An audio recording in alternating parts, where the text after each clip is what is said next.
മറ്റേത് സമുദായക്കാർക്കും ഏത് വിശ്വാസികൾക്കും ഉണ്ടാകുന്നതിനേക്കാൾ അപ്പുറമായ കഠോരമായ പരീക്ഷണങ്ങൾ ഈ ഉമ്മത്തിന് ഉണ്ടാകുമെന്നത് തീർച്ചയാണ്. അത് വിശുദ്ധ ഖുർആൻ നമ്മോട് പഠിപ്പിച്ചതാണ്. അത് വിശുദ്ധമായ ഖുർആൻ നമ്മോട് പഠിപ്പിച്ചതാണ്. വലനബ്ലുവന്നകും ബിശൈഇൻ മിനൽ ഖൗഫ് എന്ന് തുടങ്ങുന്ന പരിശുദ്ധമായ ആയത്ത് നമ്മോട് പഠിപ്പിക്കുന്നത് അതുതന്നെയാണ്. അതുകൊണ്ട് 5 നേരത്തെ നമസ്കാരമുള്ളവരായതിന്റെ പേരിലോ, തഖ്വയുള്ളവരായതിന്റെ പേരിലോ, അതുപോലെ മുസ്ലിമായതിന്റെ പേരിലോ, അല്ലാഹുവേ നീ എന്റെ റബ്ബാണ് എന്ന് നാം പറഞ്ഞതിന്റെ പേരിലോ ഈ സമുദായം ഒരിക്കലും പിന്നെ ആഖിറത്തിൽ നമുക്ക് രക്ഷയുണ്ടാകും. ഈ ദുനിയാവിന്റെ ലോകത്ത് നമുക്ക് സുഖമുണ്ടാകില്ല, ദുരിതമായിരിക്കും, ദുഃഖമായിരിക്കും. അതിന്റെയൊക്കെ വർത്തമാനകാല വാർത്തകളാണ് നാം കണ്ടുകൊണ്ടിരിക്കുന്നത്. നേരത്തെ സൂചിപ്പിച്ചതുപോലെ നമ്മുടെ 70-ൽ പരം മസ്ജിദുകൾ ടാർപ്പാളിൻ കൊണ്ട് മൂടപ്പെട്ട നിലയിൽ ഇന്ന് യുപിയിൽ കഴിഞ്ഞുകൂടുമ്പോഴും ജാർഖണ്ഡ് അടക്കമുള്ള സ്ഥലങ്ങളിൽ മസ്ജിദുകൾ ഇന്നലെയും JCB ഉപയോഗിച്ച് തകർത്തു എങ്കിലും അതൊക്കെ ഈ സമുദായത്തോട് കാണിക്കുന്ന ഏറ്റവും വലിയ അക്രമങ്ങളും പരാക്രമങ്ങളുമാണ് എന്ന് മനസ്സിലാക്കേണ്ടതുണ്ട്. പക്ഷേ നമ്മുടെ ഇന്ത്യയും നമ്മുടെ ഭരണാധികാരികളുമൊക്കെ ഇത്തരത്തിലുള്ള ക്രൂരതകളും അക്രമങ്ങളും നിലനിർത്തേണ്ട ഒരു സാഹചര്യമാണ്. പക്ഷേ അവർക്ക് ഇതിനെ സപ്പോർട്ട് ചെയ്ത് നിൽക്കുന്ന സാഹചര്യമാണ് കാണാൻ കഴിയുന്നത്. ജാർഖണ്ഡിലെ മസ്ജിദ് തകർക്കുന്ന മനോഹരമായ ഒരു മസ്ജിദ്, എല്ലാവർക്കും ഒരുപക്ഷെ അതിന്റെ വീഡിയോ കിട്ടിക്കാണുമെന്ന് ഞാൻ വിശ്വസിക്കുക. മനോഹരമായ ഒരു മസ്ജിദിന്റെ താഴികക്കുടങ്ങൾ തുടക്കം മുതൽ ഇങ്ങനെ തകർത്തു ഇടുമ്പോഴും ഇവിടെ അവർക്ക് വേണ്ടി പ്രൊട്ടക്ഷൻ ചെയ്യാൻ വേണ്ടി പോലീസ് ഉദ്യോഗസ്ഥരും ഒക്കെ കൂടെയുണ്ട്. പ്രിയപ്പെട്ട സഹോദരങ്ങളെ, സത്യവിശ്വാസികളെ, ഒരു സമുദായത്തിന്റെ ആഘോഷത്തിന്റെ പേരിൽ ഇന്ന് 24 വയസ്സുകാരനായ ഒരു ചെറുപ്പക്കാരൻ, മുസ്ലിം ചെറുപ്പക്കാരനല്ല, ഇന്നത്തെ യുപിയിലെ ഹോളി ആഘോഷത്തിന്റെ പേരിൽ രാജസ്ഥാനിൽ ഇന്ന് നടക്കുന്ന ഹോളി ആഘോഷത്തിന്റെ പേരിൽ ഒരു പ്രിയപ്പെട്ട ഒരു സഹോദരൻ, അന്യ സമുദായത്തിൽപ്പെട്ട സഹോദരനാണ്, ഹോളി ആഘോഷത്തിൽ പങ്കെടുക്കാതെ തന്റെ ലൈബ്രറി റൂമിൽ ഇരുന്ന് പുസ്തകം വായിച്ചു കൊണ്ടിരുന്നപ്പോ ഹോളി ആഘോഷത്തിൽ പങ്കെടുക്കാത്തതിന്റെ പേരിൽ കഴുത്തു ഞെരിച്ചു കൊന്ന സംഭവം ഈ ജുമയ്ക്ക് തൊട്ടു മുമ്പെയുള്ള സംഭവമായി നാം മനസ്സിലാക്കണം. നമ്മുടെ രാജ്യത്തിന്റെ അവസ്ഥ, മതേതര ഇന്ത്യയുടെ അവസ്ഥ, സാഹോദര്യത്തിന്റെ സന്ദേശം കളിയാടിയിരുന്ന നമ്മുടെ ഇന്ത്യ ഒരു സമുദായത്തെ അതുപോലെ തന്നെ ഒക്കെ പരാക്രമങ്ങളിൽ മുക്കിയിട്ട് വല്ലാതെ ഉപദ്രവിക്കാൻ വേണ്ടി വെമ്പൽ കൊണ്ടിരിക്കുന്ന ഭരണകൂട ഭീകരത. അള്ളാഹു നമ്മുടെ നാടിനെയും രാജ്യത്തിനെയും അള്ളാഹു രക്ഷിക്കുമാറാകട്ടെ. വഖഫ് ഭേദഗതി ബില്ലുമായി ബന്ധപ്പെട്ട് അത് മറ്റൊരു ഭാഗത്ത് ക്രൂരമായ അതിന്റെ നമ്മുടെ ആരാധനാലയ നിയമങ്ങൾ തച്ചു തകർക്കാനും അവരുടെയൊക്കെ കിരാതമായ നിയമങ്ങൾ നടപ്പിലാക്കാനുമുള്ള ഗൂഢശ്രമങ്ങൾ, അല്ലാഹു തആല എല്ലാം പരിപൂർണമായി ഈ സമുദായത്തിന് രക്ഷയുടെ സലാമത്തിന്റെ കവാടം അല്ലാഹു തആല തുറന്നു നൽകട്ടെ എന്ന് അവസരത്തിൽ ദുആ ചെയ്യുകയാണ്. നിരായുധരായി ഒടിഞ്ഞ വാളും പൊട്ടിയ വാളുമായി നിരായുധരായി കടന്നുകൂടി പരിശുദ്ധ ഇസ്ലാമിന്റെ വിജയത്തിനു വേണ്ടി വെന്നിക്കൊടി പാറിപ്പിച്ച പരിശുദ്ധരായ സ്വഹാബത്ത് റളിയല്ലാഹു തആല അൻഹും അവർ ഈ സാഹചര്യത്തിലേക്ക് ഒന്ന് കൂട്ടിച്ചേർത്ത് വായിച്ചു നോക്കണം. ഈമാനോ ഇസ്ലാമോ എന്ന് പറയുമ്പോൾ ഉൾവലിയുന്ന നമ്മുടെ വീടിന്റെ അകത്തളങ്ങളിലേക്ക് പേടിച്ചു പോയി ഇരുണ്ടുകൂടുന്ന ഒരു സാഹചര്യത്തിലേക്ക് ഞാനും നിങ്ങളും എത്തപ്പെട്ടിട്ടുണ്ട് എങ്കിൽ പരിശുദ്ധ ഇസ്ലാമിന്റെയും ഈമാനിന്റെയും ബലഹീനതയാണ് എന്റെയും നിങ്ങളുടെയും ജീവിതത്തിൽ ഉണ്ട് എന്ന് നാം മനസ്സിലാക്കേണ്ടത്.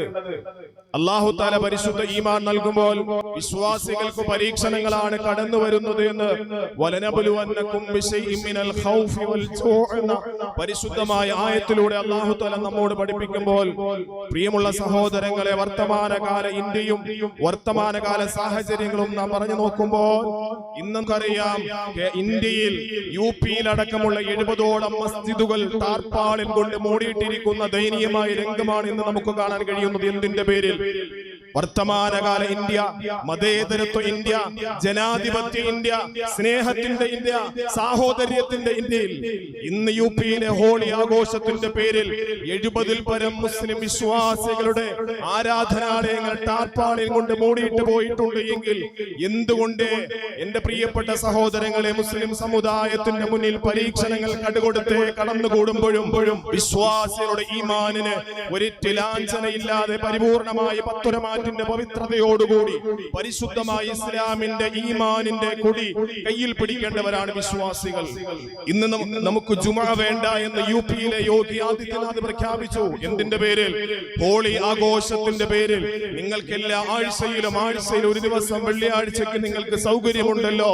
ഇന്ന് നിങ്ങൾക്ക് ഹോളി ആഘോഷത്തിന്റെ പേരിൽ നിന്ന് യുപി ഭരിക്കുന്ന യോഗി ആദിത്യനാഥ് പ്രഖ്യാപിച്ചു കാരണം ഇന്നത്തെ ഹോളി ആഘോഷത്തിന്റെ നിറങ്ങളും കളറുകളും നിങ്ങളുടെ പുറത്ത് പറ്റാതിരിക്കണമെങ്കിൽ നിങ്ങളുടെ വീടിന്റെ അകത്തളങ്ങൾ നിങ്ങൾ അടങ്ങിയിരിക്കണമെന്ന് മറ്റൊരു വിവരദോഷം. എന്റെ പ്രിയപ്പെട്ട സഹോദരങ്ങളെ, നമ്മുടെ കേരളത്തിന്റെ മഹത്തായ പൈതൃകം നിങ്ങൾ ഇന്നലെ കണ്ടു കാണും. ഇന്നലെ കേരളത്തിന്റെ മഹത്തായ ഒരു പൈതൃകം നിങ്ങൾ കണ്ടു കാണും. ഇന്നത്തെ വർത്തമാനകാല സാഹചര്യത്തിൽ 70 യുപിയിലെ 70-ൽ പരം മസ്ജിദുകൾ ടാർപാളിൽ കൊണ്ട് മൂടിയിട്ടപ്പോ കേരളത്തിലെ തിരുവനന്തപുരം ജില്ലയിലെ സിറ്റിക്കകത്തുള്ള എത്രയോ പള്ളികളാണ് ഇന്നലെ ഇതര സമുദായത്തിന്റെ ആറ്റുകാൽ പൊങ്കാലയുമായി ബന്ധപ്പെട്ട് തുറന്നു കൊടുത്തിട്ടുള്ളത്. എന്തിന്റെ പേരിൽ? അവർക്ക് വിശ്രമിക്കാനും ആ പൊങ്കാലയിടാൻ വേണ്ടി കടന്നു വരുന്നവർക്ക് വേദി ഒരുക്കാനും അല്ലെങ്കിൽ അവർക്ക് അല്പം തണലേകാനും വേണ്ടി തിരുവനന്തപുരം സിറ്റിക്കകത്തുള്ള എത്രയോ പ്രമുഖ മഹല്ലുകളുടെ ഗേറ്റുകളാണ് തുറന്നു കൊടുത്തത്. നമ്മുടെ ഇന്ത്യ, വർത്തമാനകാല ഇന്ത്യയുടെ സാഹചര്യങ്ങൾ ഒന്ന് യുപിയിലും ഒന്ന് കേരളത്തിലും. യുപിയിലെ ഒരു ആഘോഷത്തിന്റെ പേരിൽ, ഒരു സമുദായത്തിന്റെ ആഘോഷത്തിന്റെ പേരിൽ 70-ൽ പരം മസ്ജിദുകളെ ടാർപാളിൽ കൊണ്ട് മൂടപ്പെട്ട്, കാരണം എന്തേ? ഫാസിസത്തിന്റെ അപസ്മാരങ്ങൾ ഒരുപക്ഷെ ആ മിനാരങ്ങൾ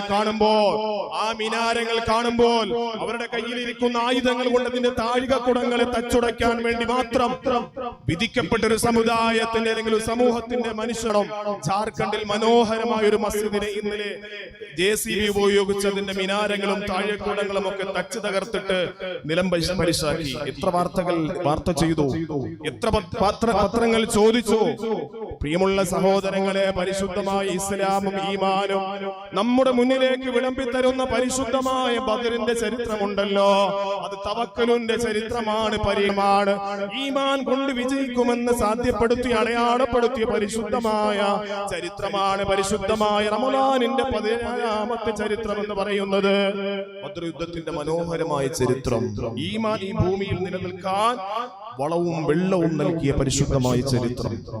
സ്വഹാബത്തിന്റെ ആവേശം നാം ഒന്ന് കാണണമായിരുന്നു പ്രിയപ്പെട്ടവരെ. ഈമാനിന് വേണ്ടി ആ പരിശുദ്ധരായ സ്വഹാബി വര്യന്മാർ, ബദരീങ്ങൾ ഈ പ്രപഞ്ചത്തിലെ ഏറ്റവും ശ്രേഷ്ഠരാണ്. നമുക്കറിയാം, ബദരീങ്ങളുടെ പേരുകൾ ചൊല്ലിയിട്ട് അവരുടെ ബർക്കത്തിനെ തേടിക്കൊണ്ട് അള്ളാഹുവിനോട് ദുആ ചെയ്താൽ അവരുടെ ബർക്കത്ത് കൊണ്ട് എന്റെ കാര്യം സാധിപ്പിച്ച് തരണേ എന്ന് അള്ളാഹുവിനോട് ദുആ ചെയ്താൽ തീർച്ചയായിട്ടും ആ ദുആ പോലും സ്വീകരിക്കപ്പെടുന്ന ഇജാബത്തിന്റെ അഹ്ലുകാർ.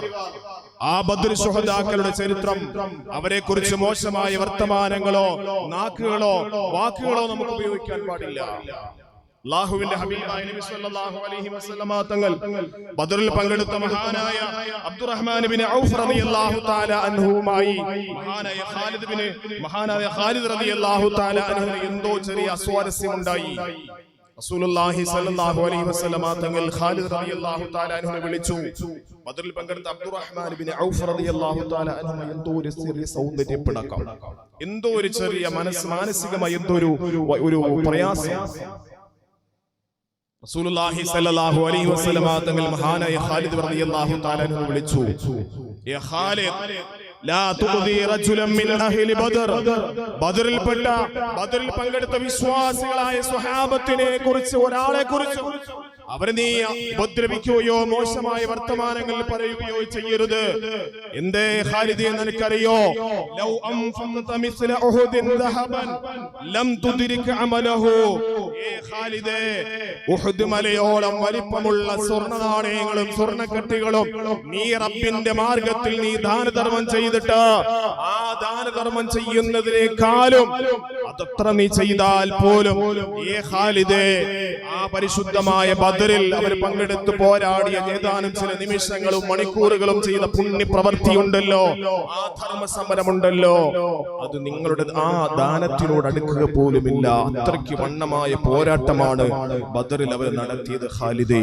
അതുകൊണ്ട് ഏറ്റവും പുണ്യമുള്ള പ്രവർത്തനമാണ്. അവരെ കുറിച്ച്, ബദറിൽ പങ്കെടുത്ത ഒരാളെ കുറിച്ച് ഒരു മോശമായ വർത്തമാനം പറയരുതേ. അല്ലാഹുവിന്റെ ഹബീബായ നബി സല്ലല്ലാഹു അലൈഹി വസല്ലമ തങ്ങൾ ഈ പ്രപഞ്ചത്തിന് കീഴിൽ, ആകാശത്തിന് മുകളിൽ, ആകാശത്തിന് കീഴിൽ, ഭൂമിക്ക് മുകളിൽ ഏറ്റവും ശ്രേഷ്ഠമായ ഒരു ഉത്തമ സമൂഹത്തെ സംബന്ധിച്ച് നബി സല്ലല്ലാഹു അലൈഹി വസല്ലമ തങ്ങൾ പരിചയപ്പെടുത്തിയ പരിശുദ്ധമായ ബദർ സ്വഹാബത്ത്. കുട്ടികൾ പോലും ആവേശത്തിലായിരുന്നു ബദറിൽ പങ്കെടുക്കാൻ. കുട്ടികൾ പോലും ആവേശത്തിലായിരുന്നു. എന്റെ പ്രിയമുള്ള സഹോദരങ്ങളെ, സത്യവിശ്വാസികളെ, മാത്രമല്ല ആകാശത്തിലെ വാനലോകത്ത് കഴിയുന്ന മലക്കുകൾ, ഈ ഭൂമി ലോകത്തെ സ്വഹാബത്തിനെ പോലെ, ബദറിൽ പങ്കെടുത്ത സ്വഹാബത്തിനെ പോലെ ശ്രേഷ്ഠന്മാരായിരുന്നു. സ്വഹാബാക്കളിൽ ഏറ്റവും ശ്രേഷ്ഠവാന്മാർ ബദറിൽ പങ്കെടുത്ത സ്വഹാബത്താണെങ്കിൽ വാനലോകത്തുള്ള മലക്കുകളും ബദറിൽ പങ്കെടുത്ത മലക്കുകളാണ് മലക്കുകളുടെ കൂട്ടത്തിൽ ഏറ്റവും ശ്രേഷ്ഠവാരാണെന്ന് അല്ലാഹുവിന്റെ ഹബീബ് നബിയുനാ റസൂലുള്ളാഹി. ഒരു സന്ദർഭത്തിൽ അമീനു മലക്കു ജിബ്രീൽ അലൈഹിസ്സലാത്തു വസ്സലാം കടന്നു വന്നു. അല്ലാഹുവിന്റെ ഹബീബായ നബി സല്ലല്ലാഹു അലൈഹി വസല്ലം തങ്ങളോട് ജിബ്രീൽ ചോദിക്കുന്നു, യാ ജിബ്രീൽ, റസൂലുള്ളാഹി തങ്ങളോട് ജിബ്രീൽ വന്ന് ചോദിക്കുന്നു, യാ റസൂലല്ലാഹ്, അല്ലാഹുവിന്റെ ഹബീബായ നബിയേ, മാ തഉദ്ദു മൻ ഷഹിദ ബദറ, ബദറിൽ പങ്കെടുത്തവരെ അങ്ങ് എങ്ങനെയാ കണക്ക് കൂട്ടുന്നത്? നിങ്ങളുടെ കൂട്ടത്തിലുള്ള സ്വഹാബത്തിന്റെ കൂട്ടത്തിലുള്ള ബദറിൽ പങ്കെടുത്ത ശുഹദാക്കളൊക്കെ നിങ്ങൾ എങ്ങനെയാ കണക്ക് കൂട്ടുന്നത്? അവരുടെ സ്ഥാനം എന്താ റസൂലേ? ജിബ്രീൽ വന്ന് ചോദിക്കുന്നു. റസൂലുള്ളാഹി സ്വല്ലല്ലാഹു അലൈഹി വസല്ലമ തങ്ങൾ മഹാനായ നസലുൽ അമീൻ മലക്കു ജിബ്രീൽ അലൈഹിസ്സലാത്തു വസ്സലാമിനോട് റസൂലുള്ളാഹി തങ്ങൾ പറഞ്ഞു കൊടുക്കുന്നു, യാ ജിബ്രീൽ, ഖിയാറുനാ ഖിയാറുനാ, ബദറിൽ പങ്കെടുത്ത നമ്മുടെ സ്വഹാബത്തുണ്ടല്ലോ, നമ്മൾ ഏറ്റവും ഉത്തമരാണ് ജിബ്രീലേ, ഏറ്റവും ഉത്തമരാണ് ജിബ്രീലേ എന്ന് അല്ലാഹുവിന്റെ ഹബീബായ നബി തങ്ങൾ ജിബ്രീലിനോട് പറഞ്ഞു കൊടുക്കുമ്പോ, പ്രിയമുള്ള മുഅ്മിനീങ്ങളെ, സത്യവിശ്വാസികളെ, നസലുൽ അമീൻ മലക്ക് ജിബ്രീൽ അലൈഹിസ്സലാത്തു വസ്സലാം അല്ലാഹുവിന്റെ ഹബീബിനോട് പറഞ്ഞു കൊടുക്കുന്നു, യാ റസൂലല്ലാഹ്, വകദാലിക മൻ ഷഹിദ ബദറ മിനൽ മലായികതി നിങ്ങളുടെ കൂട്ടത്തില്, സ്വഹാബത്തിന്റെ കൂട്ടത്തില് ഏറ്റവും ശ്രേഷ്ഠന്മാരായ സ്വഹാബത്ത് ബദറിൽ പങ്കെടുത്ത സ്വഹാബത്താണെങ്കിൽ റസൂലല്ലാഹ്, നമ്മുടെ കൂട്ടത്തിലുള്ള മലക്കുകളിൽ വെച്ച് ഏറ്റവും ഉത്തമരായ മലക്കുകള് അത് ബദറിൽ പങ്കെടുത്ത മലക്കുകളാണെന്ന് നബിയുനാ ഹബീബുനാ സല്ലല്ലാഹു അലൈഹി വസല്ലമ തങ്ങളോട് നസലുൽ അമീൻ മലക്ക് ജിബ്രീൽ അലൈഹിസ്സലാത്തു വസ്സലാം പറഞ്ഞു കൊടുക്കുന്നു. പ്രിയമുള്ളവരെ, അതുകൊണ്ട് പരിശുദ്ധമായ റമദാനിന്റെ മഗ്ഫിറത്തിന്റെ ദിനരാത്രങ്ങളില് രണ്ടാമത്തെ 10 നമ്മിലേക്ക് ആഗതമായി കൊണ്ടിരിക്കുന്ന പരിശുദ്ധമായ ബദർ ദിനം, ആ ബദരീങ്ങളെ നമുക്ക് അനുസ്മരിക്കേണ്ടതുണ്ട്, അവരെ അനുകരിക്കേണ്ടതുണ്ട്.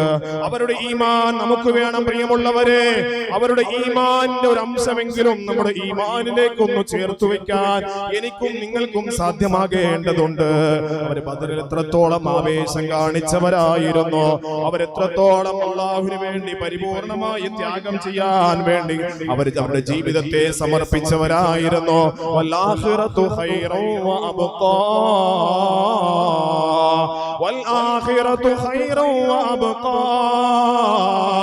ബദറിലെ സ്വഹാബത്ത് ദുനിയാവിന്റെ കാര്യങ്ങളല്ല നോക്കിയത്, ദുനിയാവിന്റെ ജീവിത ലക്ഷ്യങ്ങളല്ല നോക്കിയത്. നമുക്ക് ദുനിയാവിന് പകരം ആഖിറത്തിൽ വണ്ണമായ പുണ്യമാണ് അല്ലാഹു നൽകുന്നത്. വൽആഖിറതു ഖൈറു വഅബ്ഖാ, അവിടെയാണ് നമുക്ക് പ്രതിഫലം നൽകുന്നത്. അതാണ് ശാശ്വതമായ ഭവനം, അവിടെയാണ് നമുക്ക് വിജയിക്കേണ്ടത് എന്ന് അല്ലാഹുവിന്റെ പരിശുദ്ധമായ ഖുർആനിക സൂക്തം കൊണ്ട് നമ്മെ പഠിപ്പിക്കുമ്പോ സ്വഹാബത്ത് ആ ഒരു ലക്ഷ്യത്തിലായിരുന്നു, ആ പ്രതീക്ഷയിലായിരുന്നു, ആ വിജയത്തിനു വേണ്ടിയുള്ള തേരോട്ടത്തിലായിരുന്നു. ആ ബദറിന്റെ പോരാട്ടം അവർ നടത്തിയത്. പ്രിയമുള്ള സഹോദരങ്ങളെ, സത്യവിശ്വാസികളെ, വിശുദ്ധമായ ഹദീസിലൂടെ ഒരു ചരിത്രം നമ്മോട് പഠിപ്പിക്കുന്നുണ്ട്. ബദറിന്റെ രണാങ്കണത്തില് ഒരു ചരിത്രം നമ്മെ പഠിപ്പിക്കുന്നുണ്ട്. പ്രിയമുള്ള മുഅ്മിനീങ്ങളെ, സത്യവിശ്വാസികളെ, കേവലം 16 വയസ്സ് മാത്രമുള്ള ഒരു സ്വഹാബിയുടെ ചരിത്രം വിശുദ്ധ ഇസ്ലാം നമ്മോട് പറഞ്ഞു തരുന്നുണ്ട്. ഉമൈർ ബിൻ അബി വക്കാസ് എന്നാണ് ആ പ്രസിദ്ധനായ കുഞ്ഞുകുട്ടിയായ സ്വഹാബിയുടെ പേര്. ഉമൈർ ബിൻ അബി വക്കാസ് ബദറിന്റെ രണാങ്കണത്തിൽ യുദ്ധഭൂമിയില് ഒളിച്ചൊളിച്ച് മാറി നിൽക്കുന്ന ഉമൈർ ബിൻ അബി വക്കാസിനെ കാണുന്നു. ഉമൈർ ബിൻ അബി വക്കാസ് റളിയല്ലാഹു തആല അൻഹുവിന്റെ സഹോദരൻ ഉമൈർ ബിൻ വക്കാസ് റളിയല്ലാഹു തആല അൻഹുവിന്റെ സഹോദരൻ പറയുകയാണ്, എന്റെ പ്രിയപ്പെട്ട കുഞ്ഞനുജൻ ഉമൈർ ബിൻ അബി വക്കാസ് ഉണ്ടല്ലോ, ആ ബദറിന്റെ രണാങ്കണത്തിൽ യുദ്ധഭൂമിയിൽ റസൂൽ സല്ലല്ലാഹു അലൈഹി വസല്ലമ തങ്ങൾ കാണാതെ ഒളിച്ചൊളിച്ച് മാറി നിൽക്കുന്ന ചരിത്രം മഹാനായ ഉമർ ബിൻ അബി വക്കാസിന്റെ സഹോദരൻ സഹോദരൻ വിവരിക്കുന്നുണ്ട്. ഉമൈർ ബിൻ അബീ വഖാസിനെ വിളിച്ചിട്ട് ചോദിച്ചു, കുഞ്ഞു മോനെ എന്ത് പറ്റി? നീ ഒളിച്ചു നിൽക്കുകയാണല്ലോ, നീ മാറി നിൽക്കുകയാണല്ലോ, എന്ത് പറ്റി മോനെ എന്ന് ചോദിച്ചപ്പോൾ ഉമൈർ ബിൻ അബീ വഖാസ് എന്ന 16 വയസ്സുകാരൻ അല്ലാഹുവിന്റെ ഹബീബായ നബി തങ്ങളുടെ പ്രിയപ്പെട്ട സ്വഹാബി വര്യനോട് പറഞ്ഞു കൊടുക്കുന്നു, ഇന്നി അഖാഫു അയ്യറാനി റസൂലുള്ളാഹ്, എന്റെ റസൂൽ എന്നെ കണ്ടാൽ, എന്റെ റസൂലിനെ ആ റസൂൽ കാണാതെ ഞാൻ മാറി നിൽക്കുന്നതാണ്, ഞാൻ ഒളിച്ചു നിൽക്കുന്നതാണ്. എന്റെ റസൂൽ എന്നെ കണ്ടാൽ എനിക്ക് യുദ്ധത്തിന്റെ പ്രായമാകാത്തത് കൊണ്ട് ആ യുദ്ധത്തിൽ നിന്ന് എന്നെ പിടിച്ചു മാറ്റി കൊണ്ടുപോയാലോ എന്ന് ഭയന്നുകൊണ്ട് ആ യുദ്ധത്തിൽ നിന്നുമായി എനിക്ക് യുദ്ധത്തിൽ പങ്കെടുക്കേണ്ടതുണ്ട്, എനിക്ക് റബ്ബിന്റെ മാർഗത്തിൽ ഷഹീദാകേണ്ടതുണ്ട്. അതുകൊണ്ട് എന്റെ റസൂല് കണ്ടാൽ ഞാനൊരു കൊച്ചുകുട്ടിയായതിന്റെ പേരിൽ എന്നെ മാറ്റി നിർത്തും. അതുകൊണ്ട് റസൂല് കാണാതെ ഞാൻ മാറി നിൽക്കുന്നു എന്ന് മഹാനായ ഉമൈർ ബിൻ അബീ വഖാസ് എന്ന 16കാരൻ പറഞ്ഞുവെങ്കിൽ എന്റെ പ്രിയമുള്ള സഹോദരങ്ങളെ, സത്യവിശ്വാസികളെ, ഉമൈർ ബിൻ അബീ വഖാസിന്റെ ഈമാൻ എവിടെ? നമ്മുടെ ഈമാൻ എവിടെ? ഇന്ന് 16 വയസ്സുകാരന്റെ ബാഗിന്റെ അകത്തും അവന്റെ പേന്റിലും ഒക്കെ ഇന്ന് ലഹരിയുടെയും കഞ്ചാവിന്റെയും ഒക്കെ കൂടായി മാറിക്കൊണ്ടിരിക്കുമ്പോ ഇന്നും എന്റെ പ്രിയപ്പെട്ട സഹോദരങ്ങളെ, എത്രയോ വിദ്യാർത്ഥികളുടെ കയ്യിൽ നിന്നാണ് ലഹരി പിടിച്ചെടുത്തത്. ഇന്ന് എത്രയോ കുട്ടികളുടെ പോക്കറ്റിൽ നിന്നും ബാഗിൽ നിന്നും അവരുടെ താവളങ്ങളിൽ നിന്നും ഒക്കെ ലഹരി പിടിക്കുമ്പോ പ്രിയപ്പെട്ട മുഅ്മിനീങ്ങളെ, 16 വയസ്സുകാരന്റെ ഈമാൻ ഞാനും നിങ്ങളും ഒന്ന് ചിന്തിക്കേണ്ടതുണ്ട്. ഉമൈർ ബിൻ അബീ വഖാസിന്റെ ചരിത്രം നാം പഠിക്കേണ്ടതുണ്ട്. പരിശുദ്ധമായ സ്വർഗത്തിലേക്ക് ഷഹാദത്തിന്റെ പുണ്യം തേടിക്കൊണ്ട് സ്വർഗത്തിലേക്ക് എത്താൻ മഹാനായ ഉമൈർ ബിൻ അബീ വഖാസ് തയ്യാറായി എങ്കിൽ, അതിനുവേണ്ടി കൊതിച്ചു എങ്കിൽ, ഒരു നേരത്തെ നമസ്കാരത്തിന് 16 വയസ്സുകാരാ എനിക്കും നിങ്ങൾക്കും സാധ്യമായിട്ടുണ്ടോ? 16 വയസ്സുകാരാ പള്ളിയിലേക്ക് നോമ്പ് തുറക്കാൻ ഒന്ന് കടന്നു വരുമ്പോ നോമ്പ് തുറന്നിട്ട് തക്കമ്പാ തിരുന്നിട്ടോ നോമ്പ് തുറന്നിട്ട് മഗ്രിബ് പോലും നമസ്കരിക്കാതെ കടന്നു കളയുന്ന എത്രയോ 16കാരന്മാരെ നമുക്ക് കാണാൻ കഴിയുമെങ്കിൽ എന്റെ പ്രിയമുള്ള സഹോദരാ, പരിശുദ്ധമായ സ്വർഗത്തിലേക്ക് നമുക്ക് എത്തണ്ടയോ? മഹാനായ അബൂ ഉവൈസ് റളിയല്ലാഹു തആല അൻഹുവിന്റെ ചരിത്രത്തിലേക്ക് നാം എത്തണ്ടയോ? അബീ വഖാസ് റളിയല്ലാഹു തആല അൻഹുവിന്റെ ചരിത്രത്തിലേക്ക് നമുക്ക് എത്തണ്ടയോ? ആ ചരിത്രം പഠിപ്പിച്ച പരിശുദ്ധമായ ഈമാൻ നമ്മുടെ നെഞ്ചിലേക്ക് ഏറ്റണ്ടയോ? അല്ലാഹു അതിന് സൗഭാഗ്യം നൽകി അനുഗ്രഹിക്കുമാറാകട്ടെ. പരിശുദ്ധമായ ബദരീങ്ങളെ നാം അനുസ്മരിക്കേണ്ടതുണ്ട്. അവരുടെ പേരുകളും അവരുടെ നാമങ്ങളും നാം ഉച്ചരിക്കേണ്ടതുണ്ട്. അവരുടെ ഈമാൻ നമ്മുടെ നെഞ്ചിലേക്ക് ഏറ്റിക്കൊണ്ട് അവരുടെ പേരുകൾ ചൊല്ലി നാഥനോട് നമുക്ക് കരഞ്ഞുകൊണ്ട് ദുആ ചെയ്യേണ്ടതുണ്ട്. അല്ലാഹു തീർച്ചയായും അതിന് ഉത്തരം നൽകുമെന്ന് ആദരവായി നബിയുനാ വ ഹബീബുനാ സല്ലല്ലാഹു അലൈഹി വസല്ലമ തങ്ങൾ നമ്മോട് പഠിപ്പിക്കുന്നു. അല്ലാഹു അതിന് സൗഭാഗ്യം നൽകി അനുഗ്രഹിക്കുമാറാകട്ടെ. പരിശുദ്ധരായ സ്വഹാബത്ത്, ആ ബദറിൽ പോരാടിയ സ്വഹാബത്തിന്റെ ചരിത്രം നമ്മുടെ ജീവിതത്തിലേക്ക് അനുസ്മരണമായി കൊണ്ടുവരണം, അനുകരണമായി കൊണ്ടുവരണം. പ്രിയമുള്ളവരെ, അവിടെയാണ് നമുക്ക് വിജയമുണ്ടാകുന്നത്. അല്ലാഹുവിന്റെ പരിശുദ്ധമായ ദീൻ പഠിപ്പിച്ചത് അങ്ങനെയാണ്. അതാണ് മഹാനായ അബൂ വഖാസ് റളിയല്ലാഹു തആല അൻഹു പഠിപ്പിച്ചത്. എന്താ പഠിപ്പിച്ചത്? വഅന ഉഹിബ്ബുൽ ഖുറൂജ് ലഅല്ലല്ലാഹു യർസുഖുനി അശ്ശഹാദ. എന്നെങ്ങാനും എന്റെ റസൂൽ എന്ന് പിടിച്ചു കഴിഞ്ഞാൽ എനിക്ക് ഷഹാദത്ത് വരിക്കാൻ കഴിയില്ല. കാരണം എന്റെ 16 വയസ്സ് മാത്രമല്ലേ എനിക്കുള്ളൂ. അബൂ വഖാസ് റളിയല്ലാഹു തആല അൻഹുവിന്റെ ചിന്ത അതായിരുന്നു. എന്തേ നമ്മുടെ ചിന്ത എങ്ങനെയാ? എങ്ങനെയെങ്കിലും ഒരു വഖത്ത് നമസ്കാരം ഒന്ന് ഒഴിവാക്കിയിട്ട് എങ്ങനെയെങ്കിലും മുങ്ങുക എന്നതാണ് നമ്മുടെ നാട്ടിലെ പതിവെങ്കിൽ പ്രിയമുള്ളവരെ, പരിശുദ്ധമായ ദീനുൽ ഇസ്ലാമിലെ പരിപൂർണമായ ഈമാൻ നമ്മുടെ ജീവിതത്തിലേക്ക് മുറുകെ പിടിച്ചിട്ട് ഈമാനും തഖ്വയും ഉള്ളവരായി മാറണം. അതാണ് പരിശുദ്ധ റമളാൻ, പരിശുദ്ധമായ ബദറിന്റെ ദിനത്തിലൂടെ, ബദറിന്റെ പോരാട്ടത്തിലൂടെ നമുക്ക് നൽകിയത്. അല്ലാഹു അതിന് സൗഭാഗ്യം നൽകി അനുഗ്രഹിക്കുമാറാകട്ടെ. ആ ബദരീങ്ങളെ സ്നേഹിക്കാനും ആ ബദരീങ്ങളെ അനുകരിക്കാനും അനുസ്മരിക്കാനും അല്ലാഹു മഹാ സൗഭാഗ്യം നമുക്ക് നൽകി അനുഗ്രഹിക്കുമാറാകട്ടെ. അവരോടൊപ്പം ജന്നാത്തുൽ ഫിർദൗസിൽ ഒരുമിച്ച് കൂടി നാളെ സ്വർഗീയ ആരാമത്തിൽ സന്തോഷിക്കാൻ അല്ലാഹു നമുക്ക് ഏവർക്കും സൗഭാഗ്യം നൽകി അനുഗ്രഹിക്കുമാറാകട്ടെ. അതുകൊണ്ട് പരിശുദ്ധമായ റമദാനിന്റെ മഗ്ഫിറത്തിന്റെ ദിനരാത്രത്തിൽ നാം ഓരോരുത്തരും ഒരുമിച്ച് കൂടിയിരിക്കുമ്പോൾ അള്ളാഹുവിന്റെ പരിശുദ്ധമായ ദീനും തഖ്വയും ഈമാനും ഇഖ്ലാസും നമ്മുടെ ജീവിതത്തിൽ മുറുകെ പിടിക്കണം. വർത്തമാനകാലത്തിൽ നമുക്ക് ബദർ നൽകുന്ന പോരാട്ടം നാം ചേർത്ത് പിടിക്കണം. തവക്കുൽ നമുക്കുണ്ടാകണം. മുസ്ലിമായി പോയതിന്റെ പേരിൽ അല്ലെങ്കിൽ നാം ഈമാൻ ഉൾക്കൊണ്ടു പോയതിന്റെ പേരിൽ ഒരുപാട് പരീക്ഷണങ്ങൾ നമ്മുടെ മുന്നിലേക്ക് കടന്നു വരുന്നു.